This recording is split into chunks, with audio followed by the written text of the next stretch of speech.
Salam Rahayu, Sagung Dumadi. Salam Merdeka, Salam Merdeka Nusantaraku.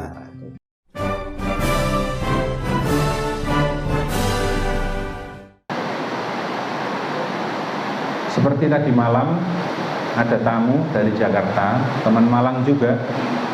Penyabdaan tentang rumah dilakukan oleh sepasang suami istri. Tadi malam ke sini, sempat berkunjung ke sini. Tapi dari awal beliaunya tidak mau disebutkan namanya. Tapi dari Malang yang bertempat tinggal di Jakarta, menyempatkan diri menemui kami dari malam. 1 bulan mendayai rumah. Tiba-tiba sudah ada di YouTube saya itu, tiba-tiba tanpa sengaja, tanpa hujan, tanpa mendung, tanpa angin, dipanggil atasannya dan diberi emas 700 gram, ngejer. Dan hebatnya seharga rumah yang didayai. 1 bulan, makanya saya kasih waktu 3 bulan. Sampai lakukan terus. Setelah itu tidak usah mikir. Gusti Allah tidak kena dipikir. Sampai mendekati kegustian dengan daya pikiran, kesadaran, rontok. Tidak muat, tidak cukup, tidak kuat. Tapi tidak bisa ditinggal. Semuanya tetap melalui akal, pikiran. Lontar nawa ruci, nawa itu 9, ruci itu kebijaksanaan ya, sebuah cita ya, sebuah nilai utama. Yang ketika seseorang mampu dalam kenawaruciannya, kekuatannya melebihi dewa yang 9. Dan itu sudah, saya katakan sudah terakses jenengan semua.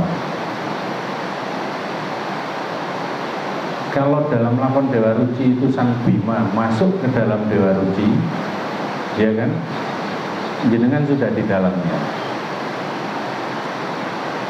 Karena sudah di dalamnya, energi Dewa Rucinya sudah aktif. Loh, saya meditasi belum melihat apa-apa. Tidak perlu melihat. Saya sudah sering kali dulu contohkan, tapi kok banyak juga teman-teman yang tanya. Ini kelengkeng yang sudah dikupas. Tadi dikupaskan oleh Mbak Windy tadi. Kalau kelengkeng ini saya pegang dan ada di luar saya bisa melihatnya. Tapi ketika kelengkeng ini menyatu dan masuk dalam diri saya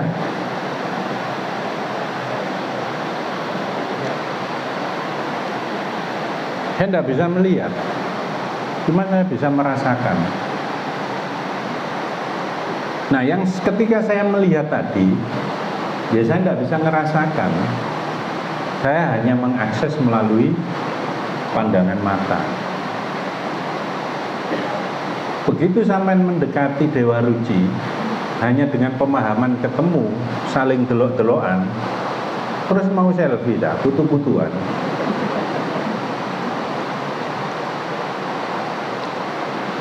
Yang terjadi, dayanya sudah aktif di jenengan semua. Artinya jenengan semua sudah di dalamnya. Siapa sih Sang Bima itu? Sang Bima itu nama lainnya Bayu Suto, Raden Bayu Suto. Bayu itu angin, Suto itu apa ya? Sate paling. Angin sate ya tidak cocok ya. Apa Pak Ketut Bayu Suto itu Pak? Putra angin, putra angin. Karena dia adalah putra Dewa Bayu sama Ibu Kunti. Apa sih Bima itu? Bima itu pikiran kita sendiri. Ditugaskan oleh Guru Drona, Sang Hyang Drona. Sebenarnya bukan tugas, itu kan prank ya, untuk mencelakai Bima sebenarnya, untuk masuk dalam dasar sumur apa itu namanya? ya sumur lah pokoknya. Pikiran, Bima itu pikiran, sifatnya kayak angin, lari ke sana kemari, tidak ada stabilnya, molak-malik. Kalau dalam bahasa Jawa, bahasa agamanya, apa yang molak-malik itu? Kolbu kan, ditenggor nengen melayu, berubah bentuk, ya ini pikiran. Jadi sang Bima itu adalah penjabaran atau sebuah penggambaran dari sifat kita sendiri, yaitu akal kita. Harus selalu dimulai dari langkah Bimo. Kita harus melangkah duluan. Ditugaskan oleh Sang Hyang, siapa mas? Drona, Guru Drona, untuk masuk ke dalam dasar sumur. Nih, dari pikiran masuk ke cakra dasar, masuk ke cakra dasar, muladhara, cakra muladhara. Perhatian kita, konsentrasi kita, atau energi kita masuk ke dalam cakra dasar, muladhara. Karena di sanalah Sang Hyang Pamungkasing awal, alfa omeganya manusia ada di sana. Keabadian manusia ada di sana. Digambarkan masuk ke dalam sumur. Di situ ketemu dua naga dengan kuku panca Ponconoko. Dua naga itu kemudian dikalahkan, dibunuh. Ternyata dua naga setelah terbunuh malah berterima kasih karena sudah melukat, karena sudah disucikan, karmanya diputus oleh Sang Bima. Apa dua naga itu? Ternyata adalah seorang bidadari dan bidadara, makhluk surga yang sedang menjalankan karmanya. Apa itu? Angan-angan sampean sing kepingin masuk surga, kepingin ini. Semuanya dikembalikan ke dasar sumur dulu, ke cakra muladhara, cakra dasar. Setelah itu naik lagi ke cakra seks. Setelah itu naik lagi ke cakra pusar, naik lagi ke cakra jantung. Kalau jenengan masuk dari sana menggunakan teknik-teknik leluhur itu, sampai perjalanan ke langit tingkat 7 dino ping 27 kelaton.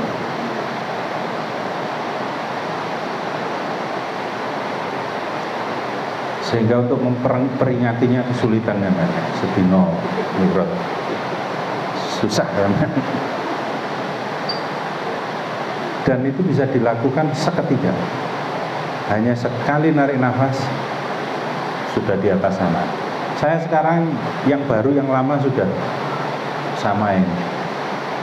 Cuma nanti yang lama agak kepontal-pontal pemahamannya, ya monggo ditanyakan saja langsung. Terus Mbak siapa tadi yang nangis dan muntah-muntah, nanti habis acara nemui saya ya, diselesaikan.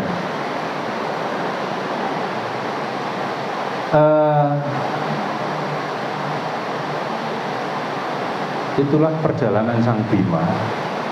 Setelah ketemu Dewa Ruci masuk, posisi jenengan sudah masuk, dan kemudian disuruh keluar lagi. Sang Dewa Ruci ketika menginstruksikan Bima masuk ke dalam dirinya, padahal Dewa Ruci hanya sekelingking Bima, masuk melalui telinga kiri. Bima kan awalnya tidak mau. Apakah muat saya sebesar ini terus masuk kembaran saya yang sekelingking ini? Jangan bisa bayangkan sendiri kelingking sampean, apalagi masuk lubang telinga jari kelingking ini. Sehingga wajar ketika Bima mengatakan Apa mungkin saya masuk ke dalam dirimu, kamu kecil? Jawaban Sang Dewa Ruci, jangankan dirimu, alam semesta aja mampu masuk di dalam diriku. Artinya dia sudah tidak berdimensi ruang, tidak ada ukuran. Pikiran sudah harus kita geser ke dimensi kuantum yang sudah lebih tinggi dari dimensi kebendaan, kematerialan. Dia cahaya juga. Nah, setelah mampu masuk ke dalam, disuruh keluar lagi. Tapi keluar sudah membawa daya dari Sang Dewa Ruci tadi. Jenengan sekarang posisinya sudah keluar lagi. Karena apa yang dicari oleh Bima itu apa? Air kehidupan, Tirtokayat atau Mahapawitra. Yang kamu cari, air kehidupan, tidak ada di dalam diriku.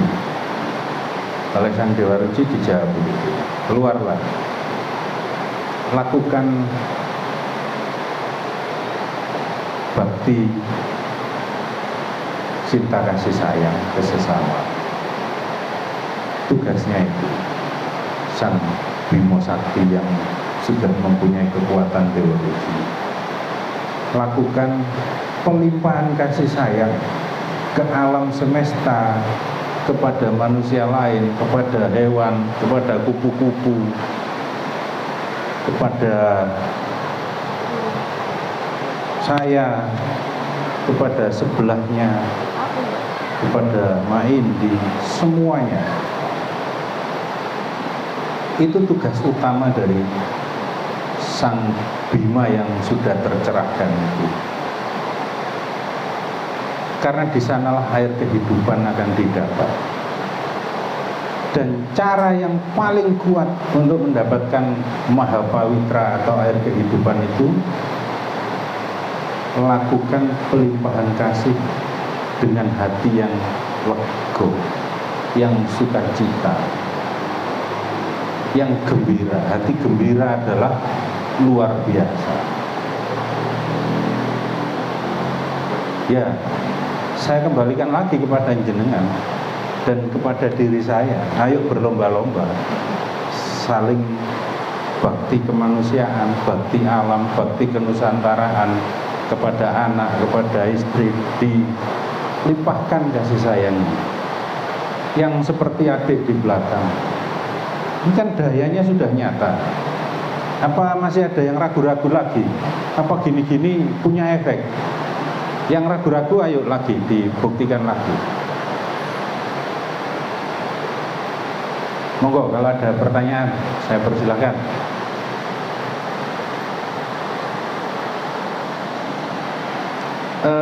Ciri saya itu kalau tidak dipancing jarang keluar. Yang mau saya keluarkan saya tulis. Cuma kalau mau lebih dari ini monggo ditanyakan, dipancing-pancing. Sing serem-serem enggak apa-apa juga. Monggo, Pak. Di samping pelimpahan saya, bagaimana seorang saudara ini apakah diperkenankan supaya generasi muda itu tidak terputus contohnya seperti yang dikatakan saya sampaikan Matur suwun. ini maksud saya, apakah diperkenankan umpamanya saya menjelaskan kepada dua kali tentang pengertian ini Ya. Monggo, Pak. Tapi jenengan perlu ingat juga daya yang kita keluarkan secara verbal. Misalnya ada anak kita tuturi gitu. Itu energinya rendah. Lebih kuat ketika jenengan dayai. Tidak tahu ketika tidur atau ketika pas main, jangan daya. Karena daya ini sudah tidak kenal batas ruang dan waktu. Jenengan dimanapun, kalau mungkin ada yang punya saudara, ya pasti punya ya, yang di luar kota, terus di sana ada 2 orang, suruh tarik menarik, jenengan tiup dari video call aja. Dan kebetulan jenengan tanya, kemarin ada teman dari Probolinggo, 2 hari lalu, hari Rabu atau Kamis, suami istri, Mas Thoyib dan istrinya Mbak Fatmawati datang jauh-jauh dari Probolinggo berkunjung ke sini, menceritakan setelah dalam meditasinya, istrinya ini, sang istrinya bobot tua, minggu depan ya, minggu depan rencananya sudah melahirkan. Dalam meditasinya, Mas, saya diperintahkan untuk begini ketika lahir nanti jabang bayinya. Oh iya Mas, kira-kira ada arahan dari Mas Bonang, ya ayo meditasi dulu. Setelah itu saya lihat dengan secepat kilat, waktu mutus tali pusar, ya tali pusar diputus. Saya melihat Mas Thoyib ini dengan tangan kuning, tangan sing kena kunir jarinya, itu dilotekkan, dioleskan. Daya dari pusar yang merupakan penghubung si jabang bayi dengan alam semesta kemurniannya, ketika lahir dan diputus tali pusarnya, hubungannya terputus, langsung nafas sendiri, dolei nafas dewi dengan meditasi dan kesadaran. Jangan lakukan saja, makanya butuh nafas yang keras tadi sebenarnya untuk membangkitkan DNA yang tidur, DNA cahaya yang tidur. DNA yang aktif rata-rata manusia itu cuma 15%, 85%-nya tidur, dorman. Yang 15% pun itu ada yang bersifat negatif, gelap, ada yang terang. Itu semua dalam program kita. Artinya kalau jenengan tertuju baik mana, baik budi dan cita, mana itu pikiran, budi itu rasanya hati, dan cita ini kesadaran tertinggi kita, itu tertuju pada satu-satunya tujuan, yaitu Gusti. Dan seluruh dari 3 elemen tadi disatukan dalam satu titik tujuan, maka semuanya teratasi. Tidak usah banyak teori, kerjakan saja. Aku Gusti, pokoknya Gusti, lakukan tiap hari. Yang saya sampaikan Bumi Broto tadi, konsisten. Begitu jenengan ada peningkatan kapasitas fisik akan naik, kapasitas akal akan naik. Akal ini, otak manusia itu yang aktif hanya sekitar 2-5%.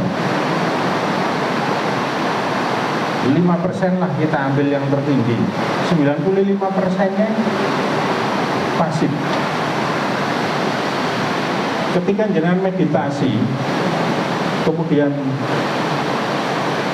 secara otomatis energi ini meningkatkan kapasitas pikiran kita itu, sehingga jenengan jangan heran tahu-tahu banyak hal yang sebelumnya tidak diketahui. Tiba-tiba kita mengerti maksud dari kitab, ayat-ayat di kitab suci, yang kalau konvensionalnya dimaknai yang seperti ini, kita akan tahu lebih dalam lagi. Oh, maksudnya ini, itu nanti akan terjadi. Akal itu kejibrilan kita. Jadi begitu DNA yang ada, yang mengukir diri kita ini semakin terang, leluhur kita langsung mendapat manfaatnya. Nah, nggak perlu doa, nggak perlu diniati. Niat dan doa itu modus kita. Pasti jenengan niatnya dipilih sehingga api-api, doa dipilih sehingga api-api, dipilih, dan itu penuh kepentingan kita, nggak murni lagi. Seperti yang adik Akbar tadi, gini saja tanpa niat, tanpa doa, tanpa percaya, ia jadi.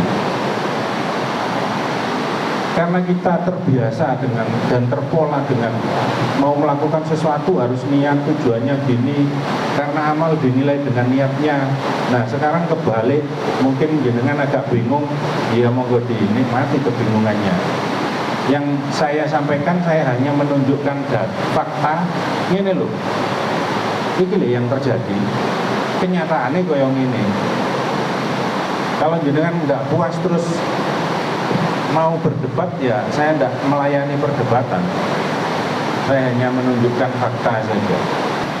Akan luar biasa.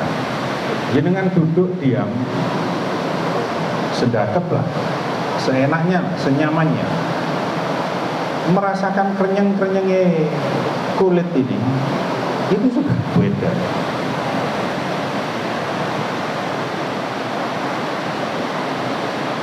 Itu yang saya maksud. Sebenarnya kita sudah di dalam Dewa Ruci, karena daya Dewa Ruci itu sudah kita akses, sudah kita gunakan. Dan ingat, ketika Sang Bima sudah di dalam Dewa Ruci, dia sudah keluar membawa daya Dewa Ruci itu, sehingga dia menjadi Bima Sakti. Selanjutnya apa? Pelimpahan kasih ke alam semesta, ke Nusantara ini. Karena kita sudah ada di dimensi 7 gitu Pak. Dimensinya kalau dihitung-hitung, saya hitung sudah dimensi 7. Bahkan di dimensi berikutnya, dewa-dewa yang kita anggap wah itu akan berterima kasih kepada jenengan. Dewa Brahma, Dewa Wisnu, Dewa Siwa, dan dewa-dewa yang lain, dengan jenengan beri pelimpahan penuh ketulusan, mereka tersucikan kembali, terus begitu. Ternyata kita, Dewa Ruci itu dewanya dewa.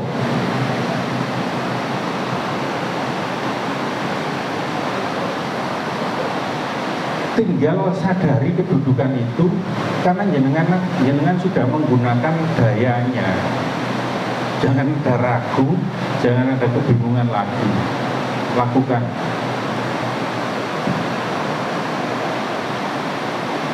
Ya, yuk berlomba-lomba melakukan.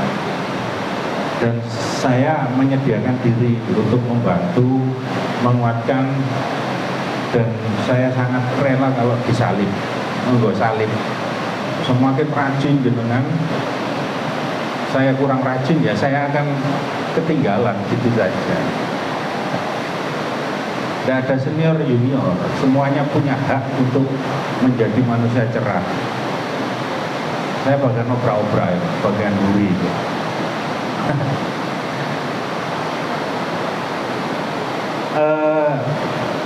Bunga kenanga Pak Y, untuk beliaunya 1 biji atau 3 biji, suguhkan wangi kenanga untuk leluhur jenengan. Sering saya bakar dupa. Saya sudah tidak bisa mengatakan hanya sekedar dupa, karena saya sudah mengetahui bahwa ini adalah sang dupa. Ada penghargaan tertinggi saya kepada dupa.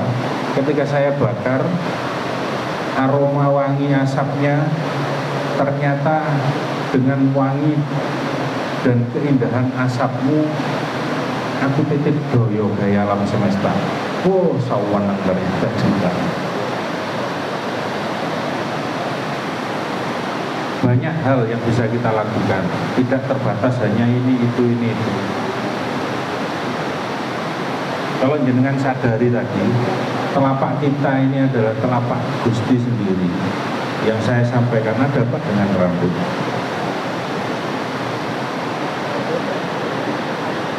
Terus terang biasanya teman-teman kalau ke sanggar, akses kemuliaan, karena ini kan mahkota, iya Pak, mahkota. Mahkota kan sebuah kedudukan, termasuk kedudukan spiritual.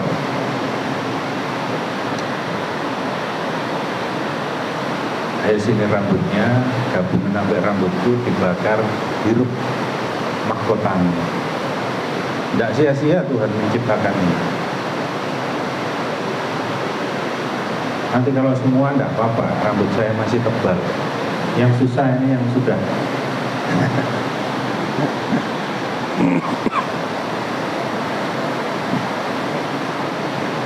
Semuanya Pak. Kuku ini, kuku. Jangan ingat Bima mengalahkan naga-naga itu kan dengan kuku panca sona ya, panca sona. Kan 5 kuku ini. Panca apa? Panca naga. Ya aja. Memang saya kurang tertarik pada istilah-istilah itu. Saya ambil maknanya. Panca naga itu. Ada apa dengan kuku ini? Paling-paling jenengan mengartikan ono kotorane dipotong menurut Bapak.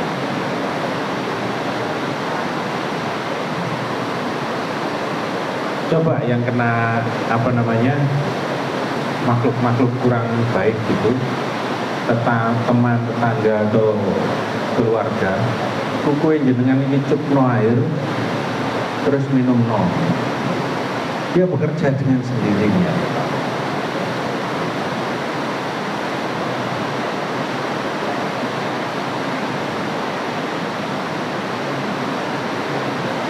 Bahkan semua bagian tubuh kita ini keramat. Kalau jenengan dengan tiupan Bayu ya, ini tiupan kok kurang keras diguet no, sampai akhirnya keluar angin dari belakang kebentut. Jenengan mungkin mikir dalam persepsi kita kentut kan negatif. Padahal yang Semar sendiri sudah memberi kode. Senjata paling ampuhnya beliau itu kentut. Makanya dulu berapa bulan yang lalu ketika saya ke Penajam, ke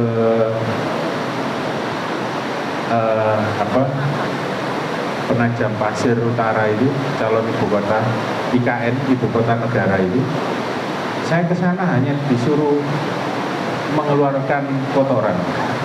Bagi jenengan mungkin kotoran, tapi bagi saya itu sama sekali bukan. Ya basa ngukune nang kono dikongkon nising wis. Nah, ada apa dengan itu? Ya saya lakukan gitu aja. Ternyata itu sebuah penanda. Ini daerah kekuasaanku. Kalau singa kan gitu, daerah kekuasaannya kan ditandai dengan puyuh. Ini air seni ini jangan dikira sekedar kotoran. Banyak penyakit. Jadi sampai nol yang banyak penyakit yang terselesaikan. Bahkan sang Buddha pun, sang Buddha Gautama itu rutin dilakukan. Kalau jenengan mendayai itu karena termindset kotoran banyak ini, ya sudah, jangan dilakukan dulu. Ketika jenengan sudah mulai bisa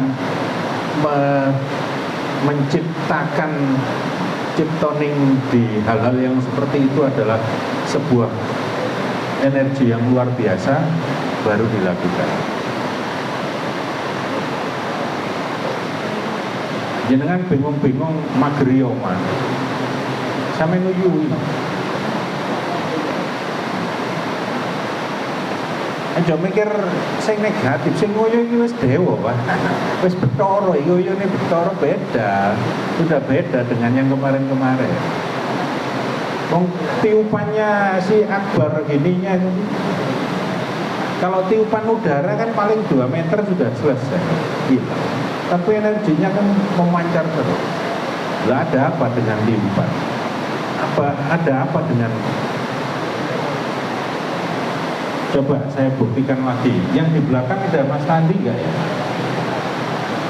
Di belakang teman-teman yang bisa narik di belakang, di tengah Mas Tandi tolong ditarik.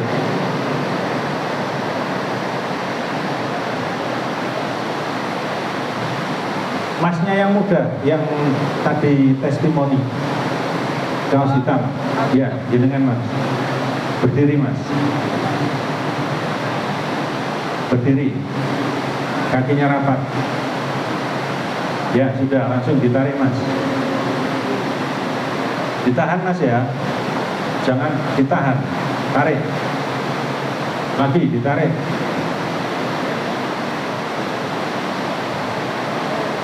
Sudah? Sudah, sekarang Mas Tandi tarik. Tidak kuat.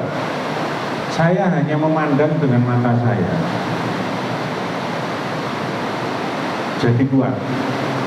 Lagi Mas Tandi.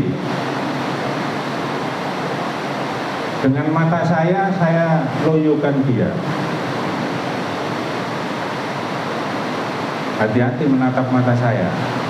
Cuma dengan saya itu mumpung bisa berarti bagi banyak makhluk, saya sengajakan untuk wis pokoknya saya ngomong api-api tak bagi nopo wae wis.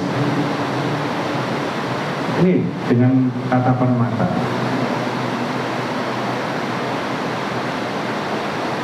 Yang mahasiswa ketemu dosen sing ruwet-ruwet sebulan lah.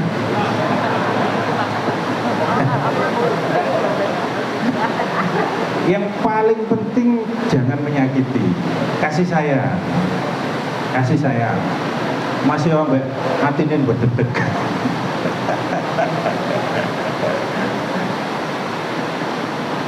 Usaha, ketemu partner, kerjasama dengan pihak sana, pihak sini, jenengan bingung, iki ya apa orangnya, udah, yuk kasih sayang. Kasih sayang dengan hati yang lega. Enggak bisa, energi lain yang dobrak itu enggak bisa. Itu energi yang luar biasa. Cinta kasih.